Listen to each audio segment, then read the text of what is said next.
Welcome to our Streaming Media East discussion on best practices for education and training video. Today, using video as a training tool both inside and outside the classroom is table stakes for any educational institution. The tools and processes for creating, managing, and delivering live and on-demand content keep evolving, getting easier to use, and providing more functionality. In the midst of this cultural and technical change, what are some of the best practices among schools that have been successful? In this session, our panelists will tell you what works for them and recommend crawl, walk, run implementation steps. So let's start off by having you answer a few questions just so we better understand who we have in the room as far as the audience goes and what topics you're interested in. By show of hands, how many of you create training videos today? Looks like about half the room. How many of you work with or for educational institutions? About 80% of the room. How many of you are using streaming today? Everybody in the room, excellent. How many of you are involved with delivering live lectures via streaming? It's about half the room. And how many of you are supporting flipped classroom video delivery? About a fourth, maybe a fifth of the room. And are you supporting web conferencing as part of delivering courses to your students? About 4 or 5 hands. Okay, so a smaller group. All right, great, thank you. That helps us understand how to tailor some of our questions. Well, let's have our panelists introduce themselves, and we'll start here with Gary.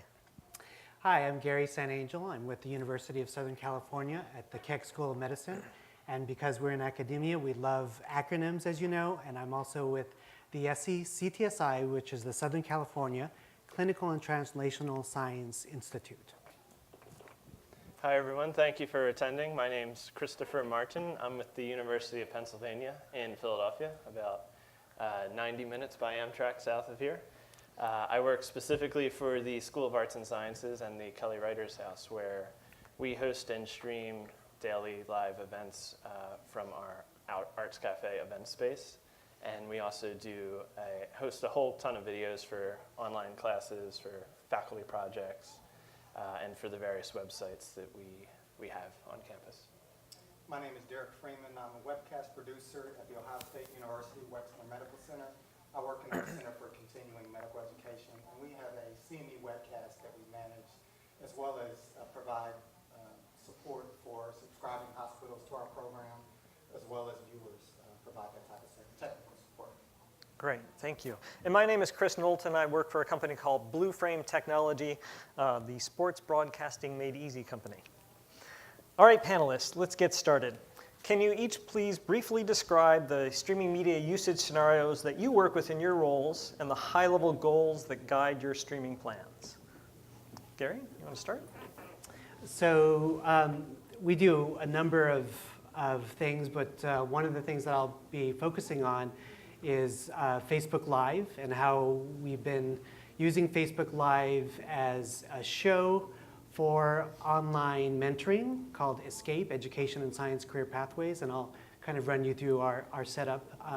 And we also do a number of lecture capture for distance education for our MPH online program using MediaSite, and also we have some MOOCs as well, and some CME courses that we do. We function a green screen. We basically have a green screen studio where we do a lot of our recordings and our live streams as well. Great. At the University of Pennsylvania, we have a couple live streaming use cases. One is for our live events that I mentioned earlier that we do at the Kelly Writers House in our event space. We stream these to the internet. They're live events and open to an in-person audience, of course, but we stream them over the internet as a way to increase the reach of these events and to get them to people all across the world. Our second major usage for live streaming is as a supplemental kind of live office hour for our massive online open course in poetry. And the course is comprised of about 100 pre-recorded videos. And we use the live stream as a way for students to interact directly with the professor and teaching assistants and ask questions. So it's a way to bring life to the course and to give them that connection they otherwise wouldn't have, students and the professor, that is. And we also have a number of on-campus use cases for video, like in classroom for traditional classroom video use, and for lecture recording and things like that. And the tool we use for that is Panopto, and we're recently retiring our Wowza media server in favor of that tool. Okay. In some of our streaming scenarios, we provide on-demand streaming webcasts for our subscribing hospitals. So it's essentially a program where we have doctors that need to earn CME credits. So it's doctors teaching doctors, and they're able to watch online in a group setting, or they can watch online at their own convenience if they're not in a group setting at some of the subscribing hospitals. We have around 30 subscribing hospitals that pay a fee to subscribe, so their folks at their hospital can actually get CME credit for free and not have to take a post-test. In another one of our scenarios, we have training videos, video streaming training videos that are available for our subscribing hospitals. So instead of me having to always do a GoToMeeting session and train them, I use streaming video as a way to duplicate myself and allow them to be able to see the content online on certain topics related to managing the webcast at their hospital.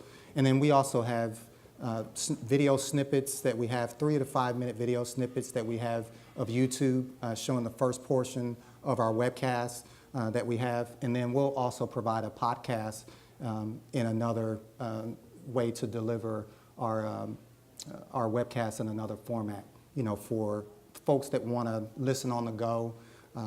It actually started as someone wanting to listen in their car, and so as a result of that, got spun into actually providing a podcast. And it's actually, we have quite a few, well, more than a few, but quite a number of subscribers to our podcast. I think the last time I checked, it was maybe 800 or 900 folks that are subscribing. So that's kind of what we do through our media site tool. Cool. All right, thanks. One of the things I should have mentioned as well is we'd like this to be interactive. So if you have questions as we're going, please feel free to raise your hand and engage the panelists with your questions.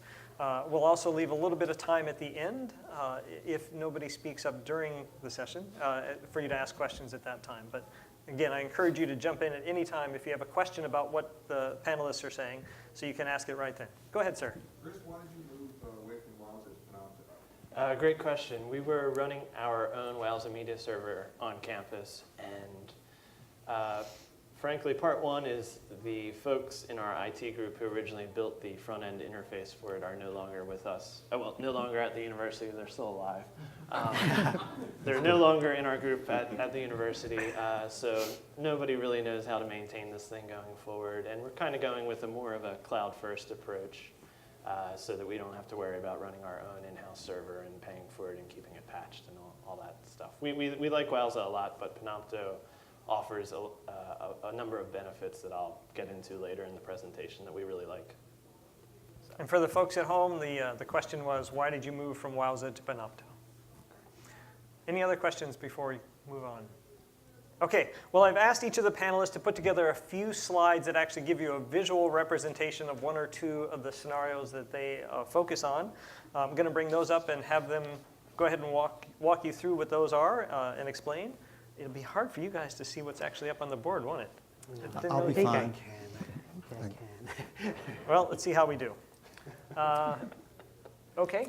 Okay, so this is our setup for our Facebook Live show that we just launched called Escape.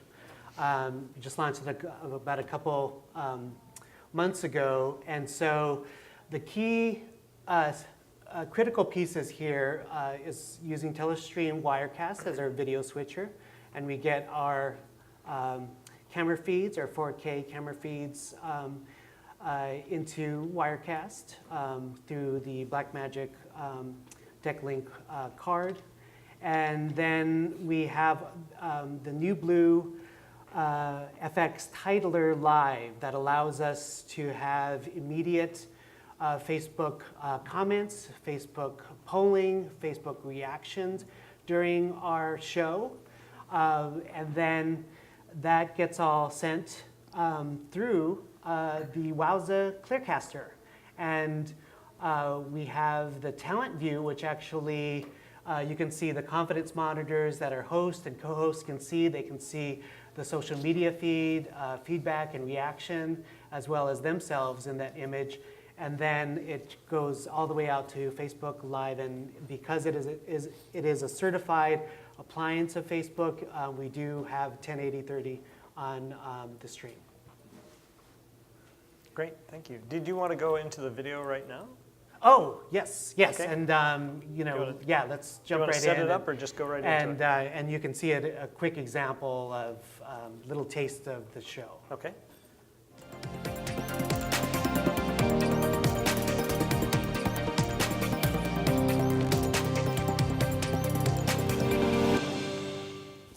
So it seems that we have questions for the audiences. Okay, so let's see what we have. So Jeremiah Nance. Jeremiah asks, Dr. Asghar-Zadeh, as of now, do you spend most of your time in the lab or are you more clinic-based? Great question. We want to be able to see whether you've learned anything, so if we can pull up the poll very quickly. So here's the poll, and a lot of students love what they've heard so far. This show cannot go on without you, By your interaction, by you providing comments, that is what the show is about. Great, okay. Nice. Is there any follow-up to that? So we've been working a year from this, and I want to actually include Chris Martin because last year we were both on the panel, and we went to like a meetup with Al Roker's group, and so I have to thank Chris Martin, and a lot of his feedback has helped our show. So partnering with other folks in other institutions has been really key for us in terms of the success of this Facebook Live show. Great. Any questions on the Facebook Live implementation that you just saw there before we move on? Okay. Is there something you can tell us about the packaging that does that particular module within the Wowza service offering? Or You want to repeat the question too? Is there a specific package that? yeah, the integration that you did that got the Facebook polling on the screen. Oh, I see. So all the Facebook polling is through New Blue FX Titler Live, and that is separate. It's its own software, and through NDI, we're able to pull that in to Wirecast. If you had a Telecaster, you could pull that in too. Of course, we don't have the resources of like a Telecaster, so Wirecast is economical for us to do this.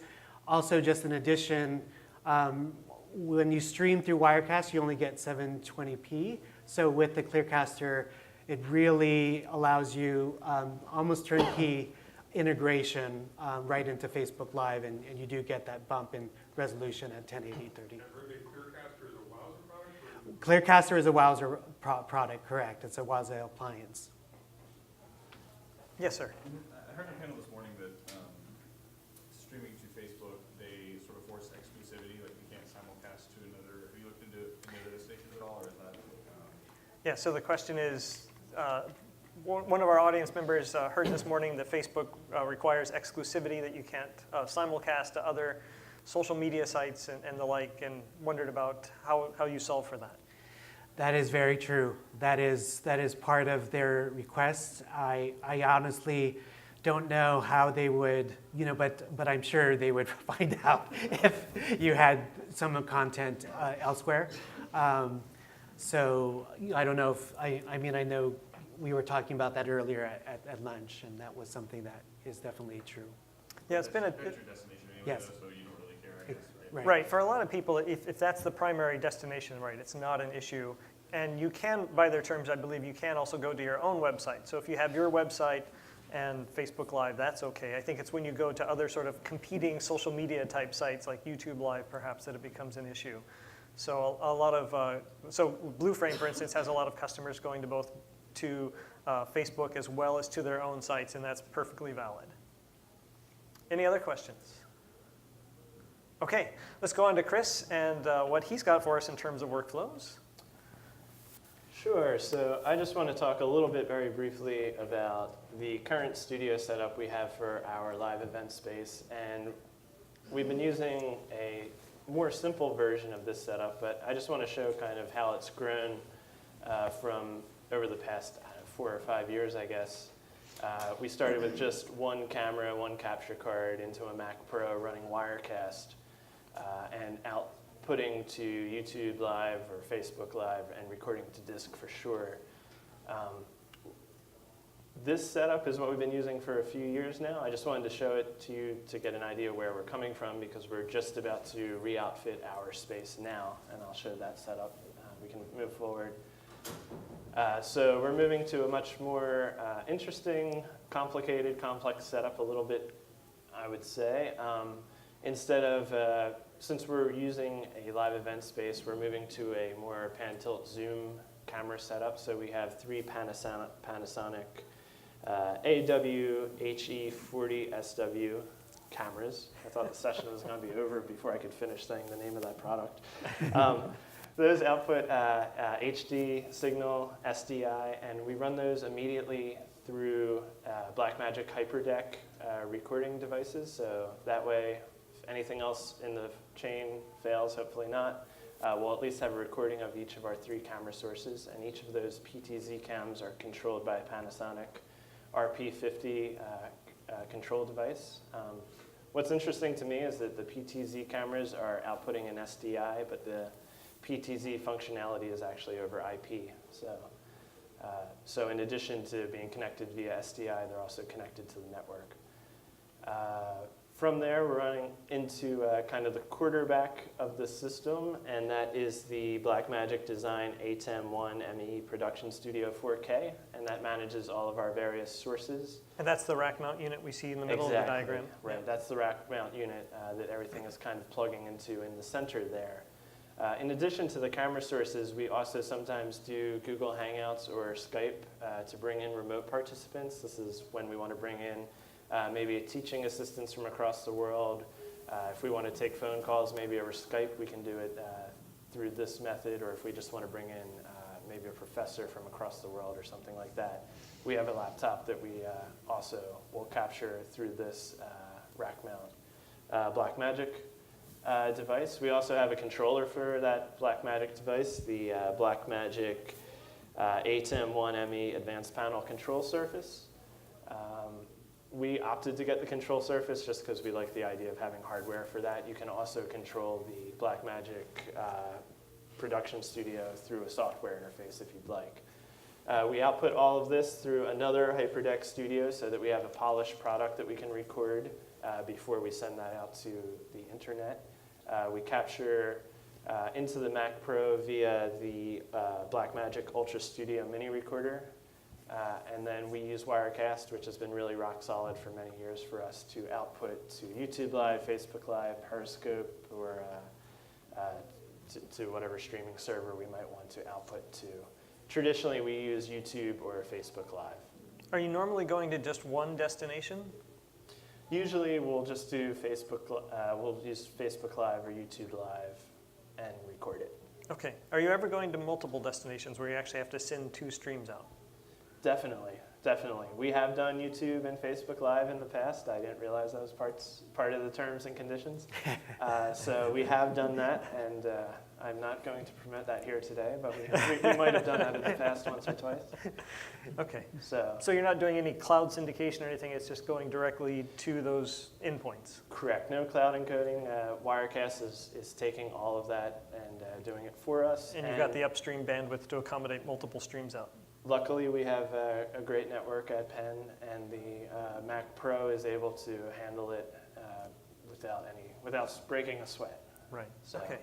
I also want to mention our mobile setup. We do go on the road sometimes. Last year we went to London. This year we're going to Montreal, and it could be as simple as going across campus. We have some hardware to do that, and that is the next slide.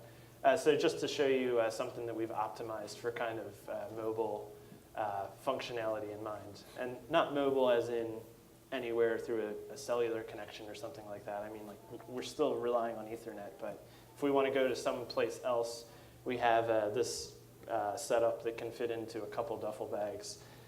Those are Sony HX RNX 100 cameras, which we really like because of their ability to capture differing amounts of light. Depending for indoors and outdoors, they're really good at handling that. This Roland V1 HD, I'm really tripping up on these names here, too many names. HD video switcher we have, which is really portable. It fits basically in your pocket. We really love it. It's very simple, but we can switch up to 4 devices using it.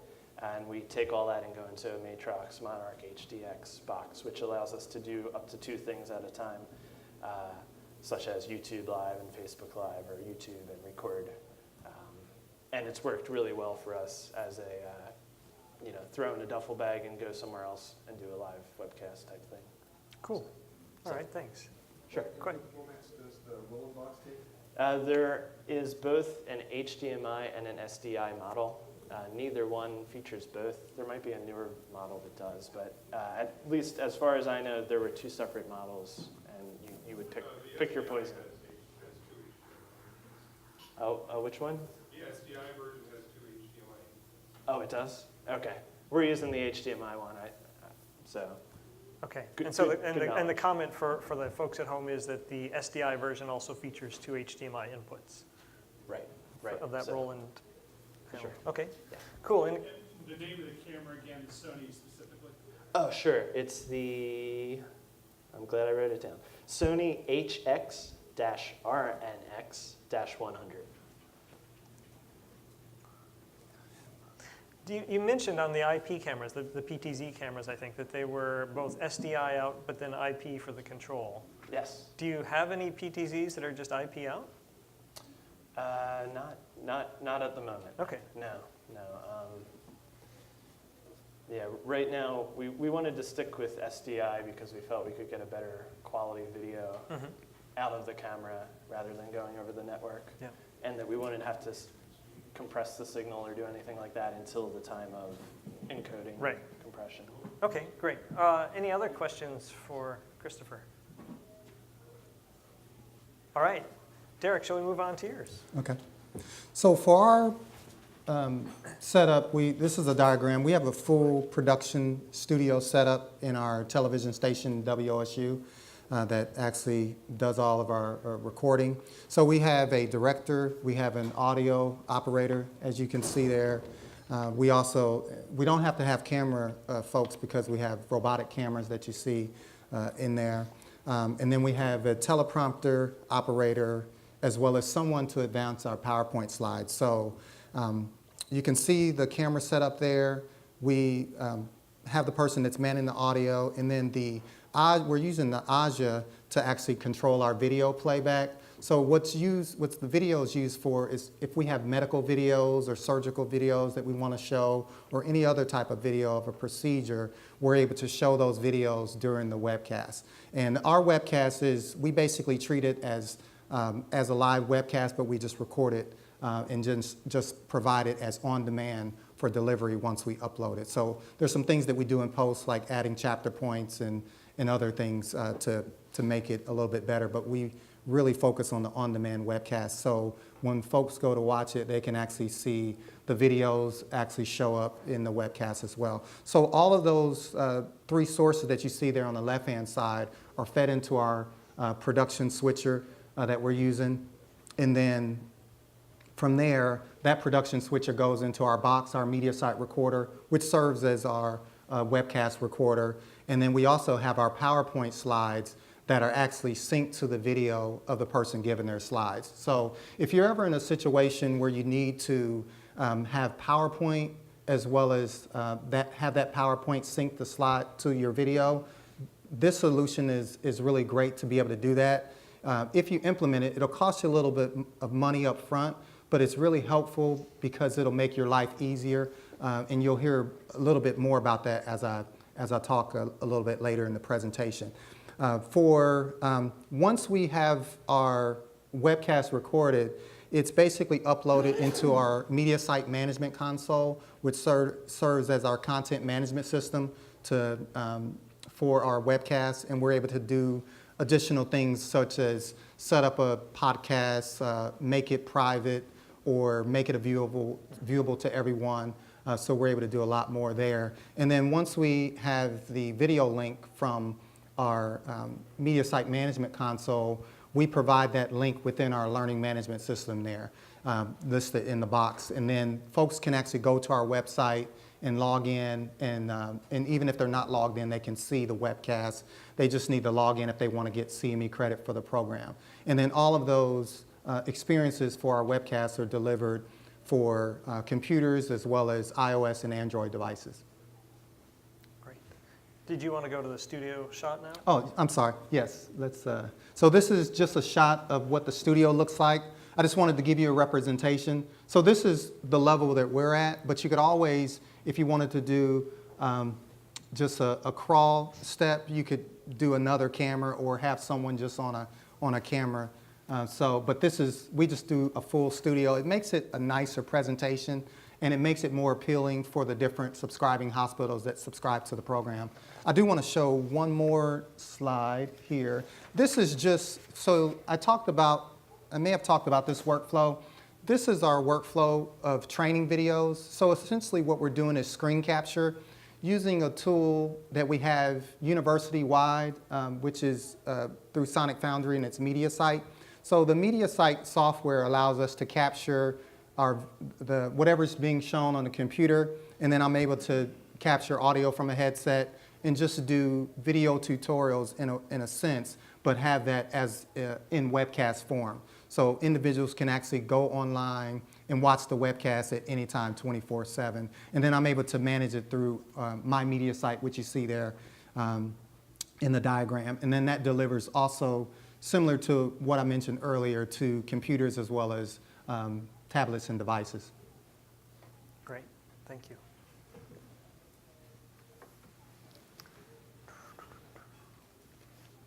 Okay.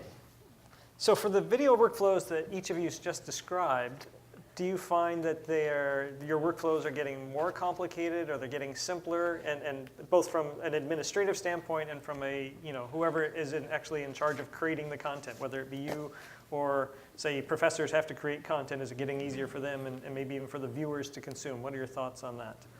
Are we getting simpler in this industry or getting more complicated? That's a great question. I mean, it's easier than ever to start a live stream or to produce a live stream of any sort, with tools like Panopto or just the integrations that Facebook and YouTube now provide. But most faculty, in my experience, are still very nervous to go anywhere near these tools. Mm-hmm. So it takes a lot of hand-holding. And I think if you still want to stream or need a stream that's going to be high professional quality and go off without a hitch, you definitely need professional expertise to pull it off. So low-stake productions, I think, can take place easier. Mm-hmm. High-stake, I think it's maybe just as difficult as ever. Okay. Absolutely. I mean, definitely for Facebook Live, I mean, even to convince our department and faculty to go this route, it took actually producing the promo video for them to recognize, oh, that's what it's going to be. So, people are still very wary of social media, to be honest with you.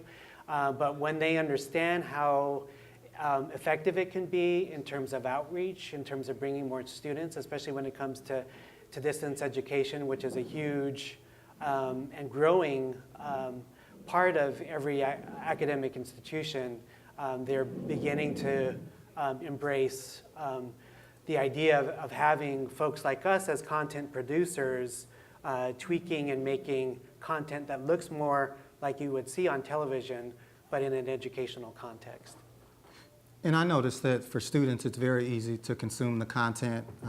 And depending on the tools that you use, I think it could be getting easier or may not be getting easier. But for the tools that we use at Ohio State, it's definitely getting easier because we use MediaSite, and it serves, like I said, as our content management system. From my experience and what I've been doing, there is some setup on the back end in terms of getting things configured, in terms of streaming templates and compression settings, which I'm well equipped to set up myself. And then once that's set up, and configured in terms of if I wanted to be adaptive bitrate streaming or if I want to be able to deliver it to podcasts. That part is pretty straightforward in terms of being able to do that. Once I set the template up, it's pretty much, for the most part, push button. Once you get the, turn on the webcast recorder, you can pretty much push the button and start your recording. There's some things that you do on the, after the webcast is done, but it's really getting more simpler to be able to do that. And then in terms of the podcast, it's really just going into the management console and selecting a drop down to choose podcasting. And then once you do that, it's probably the easiest form of podcasting that I've ever experienced.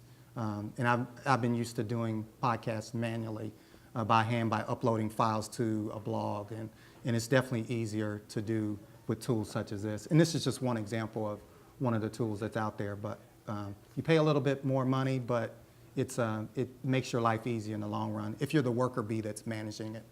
Yeah. Okay, thanks. I guess if you think about these scenarios that you've described, whether the ones you just showed us or the ones that you talked to earlier when you described the broader set of what you do, which of these are having success and how are you measuring that success? How do you show your departments you're getting an ROI on your investment in gear and software and production hours? Who wants to take that first? I can dive in. Yes. Okay. Go for it. I will lead you guys. Good question. Our use of live streaming as a way to have a live office hour for an otherwise not live course has been really successful for us. We measure that, one, of course, number of viewers, but more importantly, how engaged is that viewership. We try to provide as many ways to participate for our viewers as possible, from low stake, vote in a poll, to being able to call in. So are people calling in? Are they commenting? Are they liking? Are they sharing? Are they voting? Are they engaging in some way? We really value that because it shows that people are engaged and they're getting value. And also because our reach, it seems, as more and more video comes online, more and more live video enters the social networks, these types of engagement are going to be what helps that content reach viewers. Sure.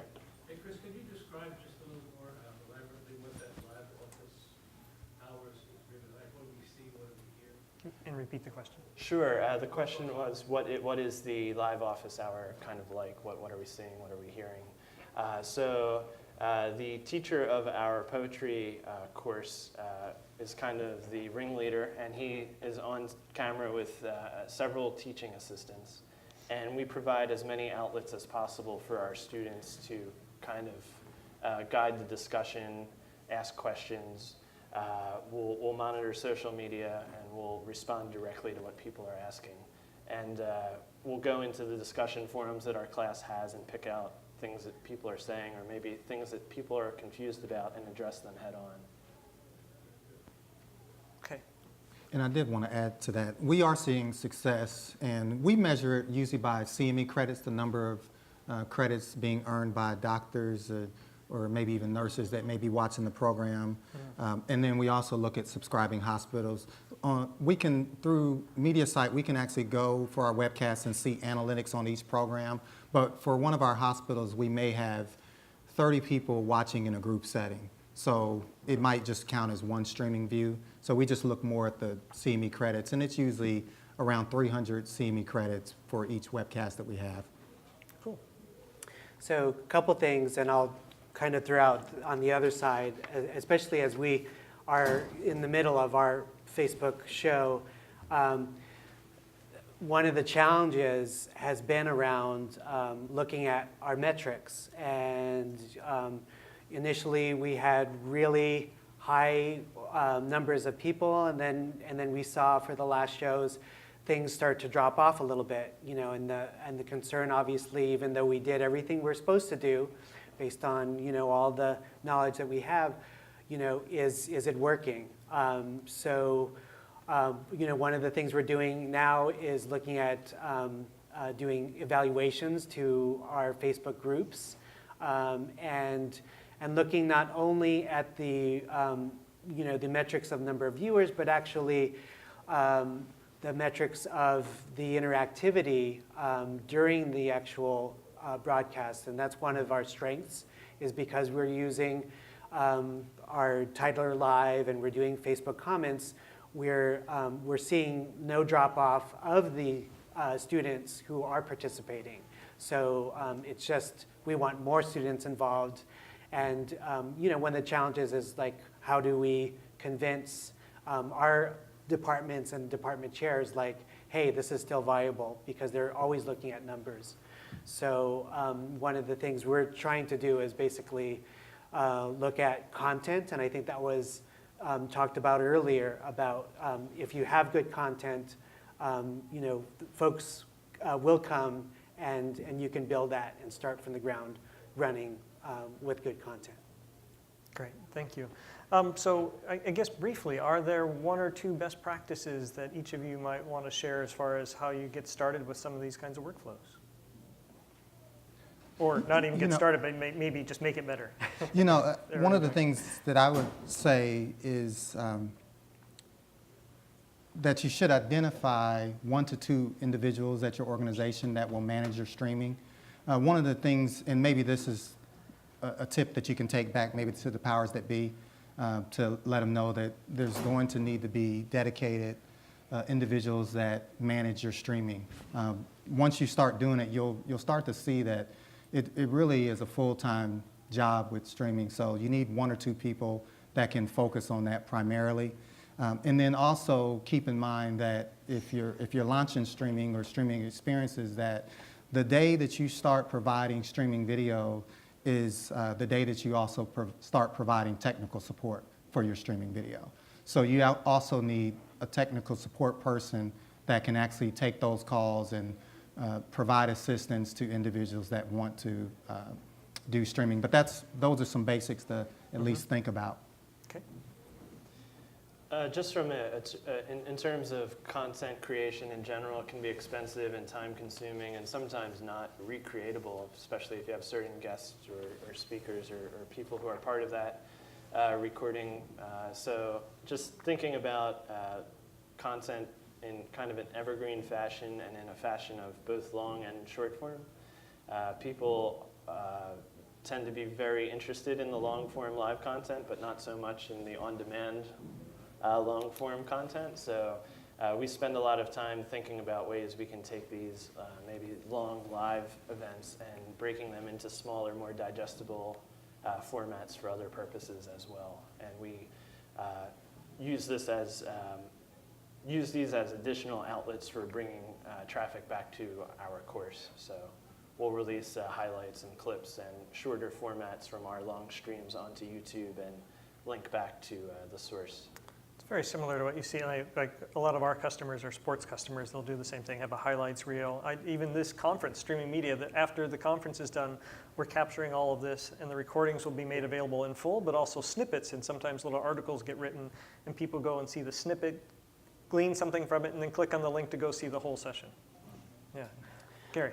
One of the things that's important, and this is in response to Derek, we all are very, very busy. We have short bandwidth, and so one of the things that's important is to tier your streaming. So if it's being able to use Zoom or GoToMeeting, and you basically say, hey, faculty, you're going to use this, but for our big events, then we're going to use Facebook Live, or then we're going to bring in the cameras. There's a lot of stuff that basically you can allow and train faculty to be able to use things that they already know how to use, Google Hangouts and that sort of thing, because then you're going to be inundated, or your staff is going to be inundated with a lot of requests, and fine tune it so that you can make that initiative to do important things that's going to take it to the next level, like a Facebook Live show. The only way that we have that capacity is because we've tiered our process of distributing resources to our faculty and staff. Okay, thanks guys. So we have limited time left. but I'd like it if you have 30 seconds each to go through any crawl, walk, run recommendations you would provide to somebody for deploying one of the scenarios that they've seen today as a new endeavor. Who'd like, Gary, you want to start? You know, if you can afford it, I think the Wowza Clearcaster is fantastic. It's very simple, and it's turnkey. You just put your camera in there, put the monitor, connect it, you know, and you're good to go, and you can start going, and I really feel like that's a winner. So is that a crawl, walk, and run all in one? Yeah. Talk about streamlining, yeah. I think just choosing the platform, getting that right is very important in the first place. If you have a captive audience, then one platform might make more sense than if you're trying to get discovered or trying to get greater reach. Okay. And I think it's important to get that right out of the gate. Do you have to get it right the first time, or can you experiment a little? I am all for experimentation, so you don't have to get it right the first time, and see what works. Yeah, okay. Derek? I think starting with a few simple goals is really key in terms of being able to help you drive what's possible and what you want to do with streaming. There's so much available. But some crawl steps, one crawl step could be providing a few on-demand streaming videos within your first year. And then maybe a walk would be providing live streaming and on-demand of, for a quarterly meeting. And then lastly, a run step might be providing live streaming of a commencement. So those are just some basic steps that you can do for crawl, walk, and run. Great, thanks. Okay, we've come to the end of our time. If our audience members have additional questions that you'd like to ask afterwards, we'll stick around for a few minutes. Otherwise, a hand for our panelists. And thank all of you for joining us today.